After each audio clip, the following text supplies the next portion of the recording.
voices in my head.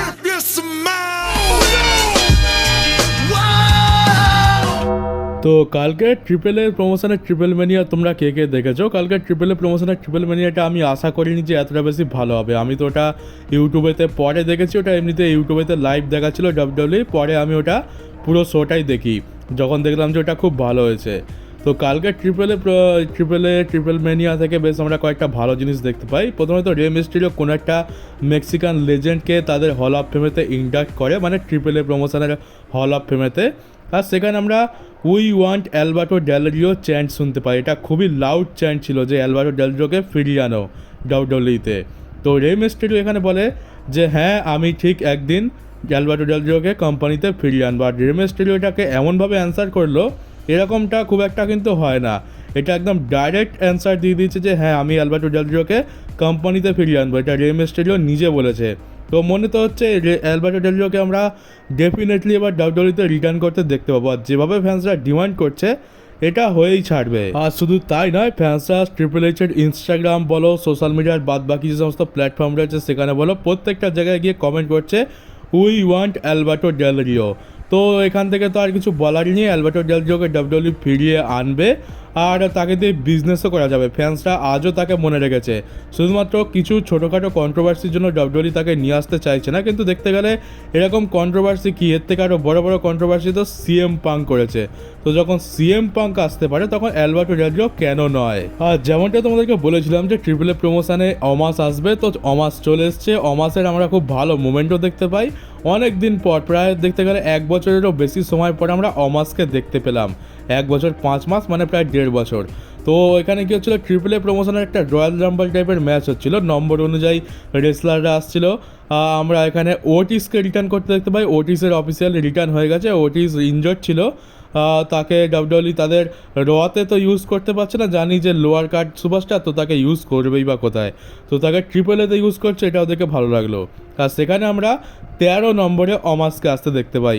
আর খুব দারুণ pop পেয়েছে অমাস, ওখানে খুবই দারুণ চ্যান্টিং ছিল অমাসের জন্য, খুবই ভালো চিয়ার করেছে। অমাস আসার পর আমরা খুব ভালো ভালো মোমেন্ট দেখতে পাই। এক তো লম্বা চওড়া, বহুত লম্বা, আর বাকি সুপারস্টারগুলো তো সব নাটা নাটা ছিল, কারণ মেক্সিকানরা নাটাই হয়। তারপরে সবাইকে রিংয়ের বাইরে ফেলছে। আর আমরা একটা খুবই ছোট রেসলারকে দেখতে পেলাম, মানে অমাসের সাথে অমাস হচ্ছে সবথেকে লম্বা রেসলার, আর তার সামনে দুনিয়ার সবথেকে ছোট রেসলার। অমাসের সামনে ওটা 2 লিটারের বোতল লাগছিল একটা। আর তো দেখতে পেলাম এটা একটা ফানি মোমেন্ট দেখতে পেলাম। অমাস তো প্রথমে খুঁজেই পাচ্ছিল না যে রেসলারটা কোথায়, তো আবার নিচের দিকে তাকিয়ে দেখে নিচে ওই রকম 2 লিটারের বোতলের মতো একটা ছোট্ট রেসলার দাঁড়িয়ে রয়েছে। তারপর একটা লাথি মারলো, সে কোথায় ছিটকে চলে গেল। তারপর অমাস এই ব্যাটেল রয়্যালটা জিতেও যায়। দেখে ভালো লাগছে যে ফাইনালি অমাসকে আমরা দেখতে পেলাম। ডাব্লিউডাব্লিউতে নয় ঠিকই, কিন্তু আমরা ট্রিপল এ প্রমোশনে এবার অমাসকে রেগুলার দেখতে পাবো। ডাব্লিউডাব্লিউতে আজ যদি ভিন্স ম্যাকম্যান থাকতো তাহলে অমাসকে হয়তো আমরা ব্রন স্ট্রোমান কিংবা গ্রেট খালি, ডিমান কেন এদের মতো ইউজ দেখতে পেতাম, কিন্তু ট্রিপল এইচ তো করবে না। আর তোমাদেরকে জানিয়েছিলাম যে 2026 থেকে ESPN এর ওপর আমেরিকাতে ডাব্লিউডাব্লিউ শিফট হয়ে যাচ্ছে, মানে ওই প্রিমিয়াম লাইভ ইভেন্টগুলো দেখতে পাওয়া যাবে। তো ওটা একেবারে শুরুর দিক থেকে হবে না, ওটা এপ্রিল মাস থেকে হবে, মানে যেমনটা আমরা ফাইনান্সিয়াল ইয়ার হয়ে থাকে যে এপ্রিল থেকে শুরু হবে আর এপ্রিলেই শেষ হবে। তো কিছুটা সেরকম টাইপের 2026-এর এপ্রিল মাস থেকে পুরো অফিসিয়ালি এটা চালু হয়ে যাবে। তখনই দেখতে হবে যে VPN লাগিয়ে বা অন্য কিছু করে আমরা এটা দেখতে পাই কিনা। আর আমরা ট্রিপল ম্যানিয়াতে ট্রিপল এইচ, শন মাইকেলস আর আন্ডারটেকারকেও দেখতে পেলাম। একজন তো NXT-কে ব্রাজার্স.com বানিয়ে রেখেছে, একজন WWE-কে উগান্ডা রেসলিং এন্টারটেনমেন্ট বানিয়ে রেখেছে। মানে কি হচ্ছে, কেন হচ্ছে, কে কাকে কেন মারছে কেউই জানে না, আমরা কেউই কিছু মাথামুন্ডু বুঝতে পারছি না। আর আরেকজনের নাম, খ্যাতি আর লেগেসি ব্যবহার করে খালি প্রমোশন করা হচ্ছে। আর এই মোমেন্টেই আমরা একটা সময় রেসলম্যানিয়াতে দেখতে পেয়েছিলাম, যেখানে শন মাইকেলস আর টাকলু দুজনে মিলে আন্ডারটেকারকে হারাতে পারেনি। শেষ পর্যন্ত ম্যাচ হেরে লাস্টে এরকম র্যাম্পের কাছে দাঁড়িয়ে তিনজনে পোজ দিচ্ছিল। আর ট্রিপল ম্যানিয়ার আরেকটা ফানি মোমেন্টের ব্যাপারে কথা বলা যাক। তোমরা তো জানো যে মিস্টার ইগুয়ানার হাতে একটা ইগুয়ানার পাপেট থাকে, তো ফিন বেলরের এগেনস্টে তার একটা ট্যাগ টিম ম্যাচ ছিল। তো সেখানে ফিন বেলার কী করে যে এবার ফাইনালি সে তার নিজের ডিমন বেলারের একটা পাপেট নিয়ে চলে আসে, যেটা একটা খুবই ভালো মোমেন্ট ছিল, যেটা আমরা তো কেউই এক্সপেক্ট করিনি। মিস্টার ইগুয়ানা আর ডিমন বেলারের মানে ফিন বেলারের ডিমন বেলার যেটা আছে এর নাম ডিমনিটো দেওয়া হয়েছে। তো ডিমনিটোর মধ্যে একটা ব্যাটেলও দেখতে পাই, তো যেটা এন্টারটেনিং ছিল, বাচ্চাদের জন্য তো খুবই ভালো, এমনকি বড়রাও এনজয় করবে। আর এই পুতুলটা ডাব্লিউডাব্লিউ ওয়েবসাইটের ওপর এখন অ্যাভেলেবেল হয়ে গেছে, আর এর দাম রাখা হয়েছে $100, মানে $100 মানে তো আমাদের দেশে প্রায় 9,000 টাকা। তো 9,000 টাকা হচ্ছে একটা পুতুলের দাম। আর তোমাদের তো নিশ্চয়ই ম্যাট রিডালের কথা মনেই আছে। ম্যাট রিডাল সেই র্যান্ডি অর্টনের সাথে টিম আপ করেছিল একটা ছাপড়ি। তো সে একটা কথা বলেছে যেটা শুনে তোমরা হাসবে। সে বলেছে যে যদি কখনো রিয়াল ফাইট হয়, স্ট্রিট ফাইট হয়, বাস্তব জীবনের লড়াই, তাহলে সে ব্রক লেসনার আর রোমান রেন্সকে হারিয়ে দেবে। বা খুব ভালো কনফিডেন্ট। মানে রোমানের ব্যাপার তো জানি না রোমান রিয়েল লাইফ ফাইট লড়তে পারবে কিনা, আজ পর্যন্ত কখনো ইউএফসি বা এমএমএ তো লড়েনি, তাও ম্যাট রিডেলকে হারাতে পারবে কিনা তাতে সন্দেহ রয়েছে। কিন্তু ব্রক লেসনারের কাছে তো কোনো সন্দেহ নেই, ব্রক লেসনার তো 1 মিনিটের মধ্যেই ম্যাট রিডেলকে আধমরা করে দেবে। এই জন্যই ম্যাট রিডেলকে হয়তো কন্ট্রোভার্সাল সুপারস্টার বলা হয়। এক তো ডাব্লিউডব্লিউইতে 4 বার ড্রাগস নেওয়ার পর তাকে ভিন্স ম্যাকম্যান লাথি মেরে বের করে দেওয়া হয়। নিজের ক্যারিয়ার তো নিজেই শেষ করেছে, একটা ভালো ক্যারিয়ার ছিল। একে বারবার ওয়ার্নিং দেওয়া হয়েছিল যে ড্রাগস নিও না, কিন্তু 4 বার ওয়ার্নিং দেওয়ার পর সে শুধরায়নি আর শেষ পর্যন্ত তাকে রিলিজ করে দেওয়া হয়। আর এখন চুলে সারসা ব্যাংকসের মতো কালার করে এই রকম কথাবার্তা বলে বেড়াচ্ছে। তো কেই বা সিরিয়াসভাবে নেবে আর কেই বা পছন্দ করবে। আর সারসা ব্যাংকস বলতে মনে পড়লো, সারসা ব্যাংকসের বর্তমানে যে বয়ফ্রেন্ড রয়েছে মানে বিস্ট মর্টস। তো আজকের আমরা ট্রিপল মেনিয়াতে সেরকম টাইপেরই একটা ক্যারেক্টার দেখতে পেলাম, এরকম মাস্ক পরে একটা সিংওয়ালা লোক দৌড়ে আসছে। আমি তো প্রথমে ভেবেছিলাম যে এটা বিস্ট মর্টস নয় তো, কিন্তু ওরকম এটা বিস্ট মর্টসের একটা কপি। তো ওটা দেখার পর বিস্ট মর্টস একটা টুইট করে জানিয়েছে যে সে এটা একদম পছন্দ করছে না, তার পুরো ক্যারেক্টার, তার পুরো গিমিক, তার পুরো অ্যাটায়ার কপি করে একজন ইউজ করছে।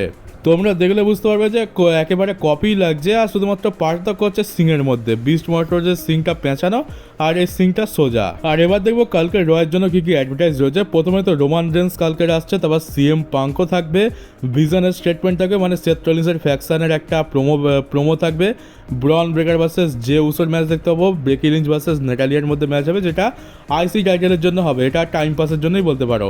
ইওস্কাইয়ের সাথে রাকেল রড্রিগেজের ম্যাচ হবে, পেন্টার সাথে জেভিয়ার উডসের ম্যাচ হবে, আর নিয়মি তার সিচুয়েশন অ্যাড্রেস করবে যে এক্স্যাক্টলি হয়েছে এটা কি। আর তোমাদেরকে বলেছিলাম যে সেপ্টেম্বরের 20 তারিখে ডাব্লিউডব্লিউই তাদের একটা পুরনো প্রিমিয়াম লাইভ ইভেন্ট ফিরিয়ে আনবে, যেটা এই ট্রেন্ডটা আগের বছর থেকে চালু করেছিল, যেমন ব্যাড ব্লাড দেখতে পেয়েছিলাম সেরকমই।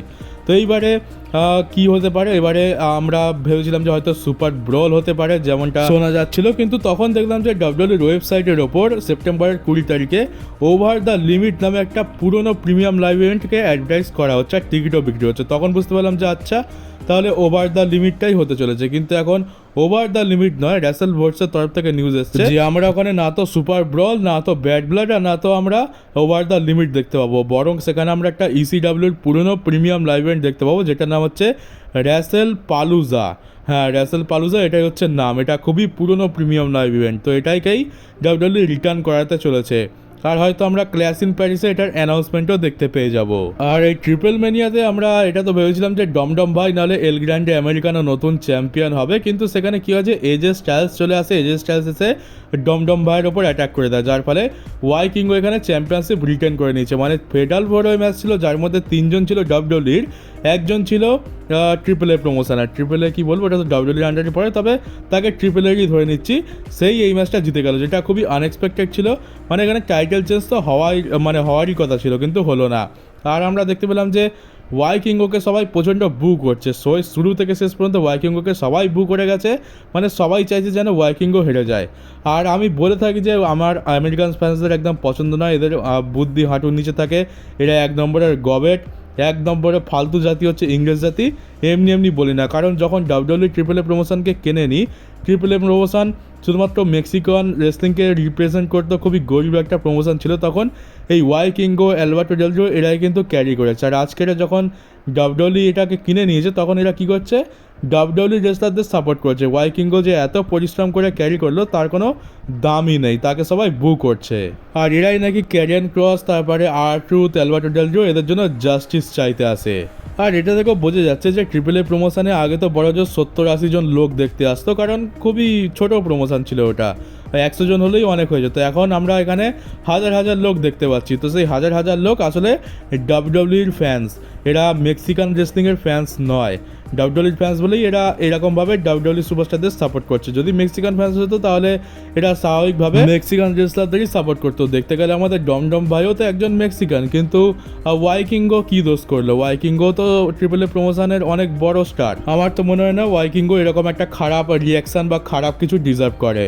আর এবার জন সিনার ইন্টারভিউ নিয়ে কথা বলা যায়। জন সিনা এখানে লোগান পলের বেশ প্রশংসা করেছে। এখানে জন সিনা বলে যে লোগান পল এখন আর কোনো আউটসাইডার নয়, সে একজন প্রপার রেসলার হয়ে গেছে। আর আমিও তো জন সিনার সাথে একমত, কারণ লোগান পল দেখতে গেলে সবাই তাকে অপছন্দ করে, কিন্তু আমার তো খুব ভালো লাগে লোগান পলকে। লোগান পল একজন সেলিব্রিটি হয়ে এসেছিলো, কিন্তু এখন একজন প্রপার রেসলার হয়ে গেছে। আগে তার বডি মানে বলতে গেলে চেহারার যে গঠনটা ছিল, চেহারার যে পাওয়ার ছিল, সেগুলো পুরো রেসলারদের মতো ছিল না। তাই রেসলিং করতো, ইনজয়েড হয়ে যেত, আর অনেক লম্বা সময় পর পর ম্যাচেস লড়তো। কিন্তু এখন আমরা তাকে রেগুলার ম্যাচেস লড়তে দেখতে পাই, কারণ সে লড়াই করে করে পুরো রেসলারদের মতোই হয়ে গেছে। আর এখন আর সে খুব একটা বেশি ইনজয়েড হয় না, তো তাকে আমরা ফুল টাইম রেসলারই বলতে পারি।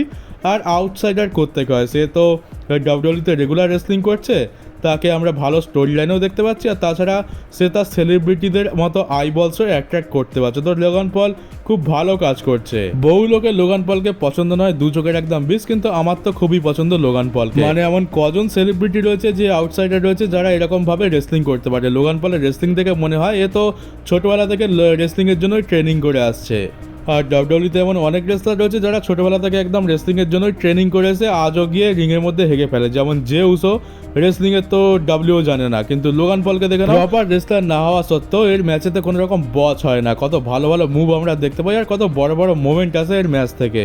আর এবার জন সিনাকে একটা অনেক বড় প্রশ্ন করা হয়। এখানে জন সিনাকে জিজ্ঞেস করা হয় যে তুমি যখন জানতে পারলে যে এলিমিনেশন চেম্বারের পর রক তোমার স্টোরি লাইন থেকে এক্সিট করে নিচ্ছে, সে আর ফিরবে না বলে দিয়েছে, তো তখন তোমার রিয়াকশান কী ছিল? তো জন সিনা এখানে মানে কোনো অ্যান্সারই দিতে চায়নি, খুবই ঘুরিয়ে ফিরিয়ে অ্যান্সার দিয়েছে, মানে কোনো কিছু রিভিলই করেনি। জন সিনা এটা বলে যে এখানে এত কিছু বলার নেই, আমরা সামনের দিকে এগিয়ে যাচ্ছি, আর দেখতে গেলে মাত্র 11খানা ডেটসই বাকি রয়েছে আমার। আর এখন যদি আমি এসব নিয়ে কথা বলি, এসব নিয়ে ভাবি, এটা সময় নষ্ট ছাড়া আর কিছুই নয়। তো 11খানা ডেট বাকি রয়েছে, এই 11খানা ডেটের একটা অ্যাডভেঞ্চার রয়েছে, সেটাকে তোমরা এনজয় করো। আর দেখতে দেখতেই আমাদের সময় শেষ হয়ে যাবে, ডিসেম্বর মাস শেষ হয়ে যাবে, আমি রিটায়ার হয়ে যাব, আর জানুয়ারি মাস চলে আসবে, নতুন বছর চলে আসবে। তো সময় খুবই কম এখন, এইসব নিয়ে কথা বলা শুধুমাত্র সময় নষ্ট। যেটুকু সামনে রয়েছে এনজয় করো, আর যা হওয়ার তা হয়ে গেছে। এখান থেকে তো পুরোপুরি পরিষ্কার হয়ে যাচ্ছে যে একটা কন্ট্রোভার্সি তো খুব জোরদার মতো হয়েছে। জন সিনা যদি এখান থেকে কিছু কথাও বলতে যায়, তাহলে সেই কন্ট্রোভার্সির কথাটা রিভিল হয়ে যাবে, যেটা আমরা রুমার শুনছি। আর দেখতে গেলে এই স্টেটমেন্ট থেকেও কোথাও না কোথাও কনফার্ম হয়েই যাচ্ছে যে আমরা কি আসলে এক্স্যাক্টলি হয়েছিলটা কি। জন সিনা হিল টার্ন করতে চায়নি, রকও চায়নি যে জন সিনা হিল টার্ন করুক। টাকলু তার প্ল্যান অন্যরকম করে দেয় যে জন সিনাকে হিল টার্ন করতেই হবে, তারপর রক আর জন সিনার সাথে ট্রিপল এইচের ঝামেলা হয়ে যায়, জন সিনাকে তো বাধ্য হয়ে কাজ করতে হয়। কিন্তু রক বলে দেয় যে আমি এর মধ্যে নেই, আমার ইচ্ছা অনুযায়ী হয়নি, আমি এটার পক্ষে একদম নই।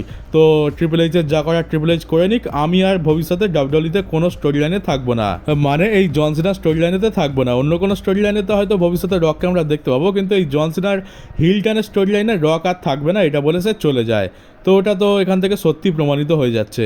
আর এরপর একটা অনেক বড় নিউজ রয়েছে, সেটা হচ্ছে যে ক্রিস জেরিকো কি ডাব্লিউডব্লিউতে আসতে চলেছে, কারণ দেখে তো তাই মনে হচ্ছে।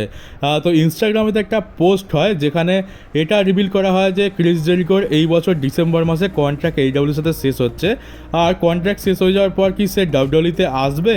তো এটা জাস্ট একটা প্রশ্ন ছিল। আর সেখানে কী করেছে যে এই পোস্টটাকে ক্রিস জেরিকো লাইক করেছে। তো লাইক তো এমনি এমনি করবে না, আর এমনি তো এইডব্লিউ বা বলতে পারো ডাব্লিউডব্লিউর কোনো সুপারস্টারের অন্য প্রমোশনের কোনো পোস্টে লাইক করাটা খুব একটা কিন্তু যথাযথ নয়। মানে এইডব্লিউর কোনো সুপারস্টার যদি ডাব্লিউডব্লিউর কোনো পোস্টে লাইক করে, সেটা ডেফিনেটলি একটা কন্ট্রোভার্সাল চোখে দেখা হয়। আর ডাব্লিউডব্লিউ সুপারস্টারের ক্ষেত্রেও একই জিনিস হয়। কিন্তু ক্রিস জেরিকো এইডব্লিউ সুপারস্টার হয়ে তার নিজের ডাব্লিউডব্লিউতে রিটার্ন নিয়ে এরকম একটা কাজ করলো, এটা তো বোঝা যাচ্ছে যে কিছু একটা ব্যাপার আছে। তো হয়তো ক্রিস জেরিকো ডাব্লিউডব্লিউতে রিটার্ন করতে চায়। আর সে এইডব্লিউতে যা করার তো করে নিয়েছে, এইডব্লিউতে সে ওয়ার্ল্ড টাইটেল জিতেছে, এতদিন ভালো কাজ করেছে, তার যা করার ছিল সে করে নিয়েছে। আর এবার হয়তো সে একটা ফাইনাল রান ডাব্লিউডব্লিউতে দিতে চায়, কারণ বয়স তো অনেক হয়ে গেছে, প্রায় 54 বছর বয়স তো ক্রিস জেরিকোর হয়েই গেছে।